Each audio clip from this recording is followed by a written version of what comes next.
अधिकाऱ्यांच्या निलंबनाविरोधात महसूल कर्मचाऱ्यांचं काम बंद आंदोलनाला पाठिंबा. शिरोळ तालुका महसूल सेवक कोतवाल संघटनेची भूमिका.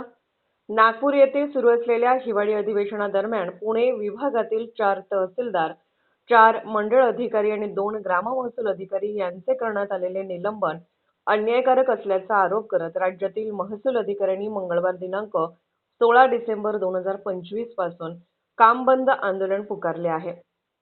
या आंदोलनास शिरोळ तालुका महसूल सेवक संघटनेतर्फे जाहीर पाठिंबा देण्यात आला आहे. याबाबतचे निवेदन तहसीलदार शिरोळ यांना देण्यात आले असून शासनाने सदर एकतर्फी निलंबन तातडीने मागे घ्यावे अशी मागणी संघटनेने केली आहे. संघटनेच्या वतीने महादेव लक्ष्मण पवार, दीपक बी गस्ते, सचिन विश्वास शिंदे, बाबूराव शिवाजी कांबळे व प्रकाश कलगोंडा पाटील यांनी या आंदोलनाला पाठिंबा दर्शवला आहे. महसूल अधिकाऱ्यांवर करण्यात आलेली कारवाई अन्यायकारक असून ती मागे घेतली जावी, अन्यथा आंदोलन अधिक तीव्र करण्याचा इशाराही देण्यात आला आहे. अशाच अपडेट्ससाठी SP न्यूज चॅनलला लाईक करा, शेअर करा आणि सबस्क्राईब करा.